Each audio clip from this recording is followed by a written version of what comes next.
So how are these miracles depicted? Are they acted out or are they spoken of, or how does it work in various ways in the movie? We have Okay. one case involving a woman named Barbara. It's my favorite miracle.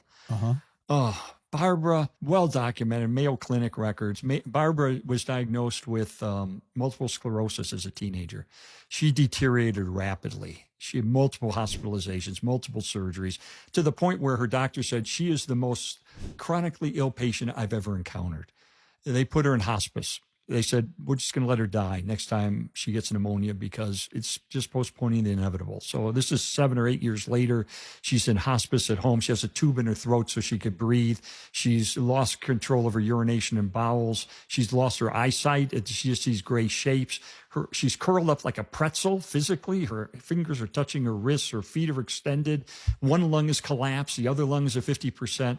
And somebody called the Christian radio station in Chicago and said, hey, pray for this poor woman. She's on her deathbed.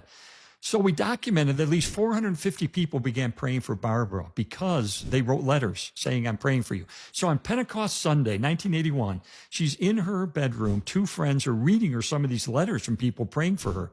And Barbara, from the corner of the room where nobody was, hears the voice of God say to her, my child, get up and walk. So she rips the tubes from her throat and says, go find my parents. I want them here for this. God just told me to get up and walk. Mm-hmm. So her friends run up. She jumps out of bed. She told me later, I said, what's the first thing you noticed? She said, first thing I noticed, my feet were flat in the floor. I hadn't walked in 7 years. My feet were rigidly extended, and now they were normal. And the second thing I noticed, my hands came uncurled and were normal. And then she laughed. She said, the third thing I noticed, I could see. She said, you think that'd be the first thing I noticed? It was the third thing I noticed. But she was instantly healed of the effects of multiple sclerosis instantaneously. Wow. The funny part was, it was on Pentecost Sunday. She went to a Wesleyan church, her family, in Wheaton, Illinois, and they said, let's go and thank God. There's a service tonight. So they go. They arrive late.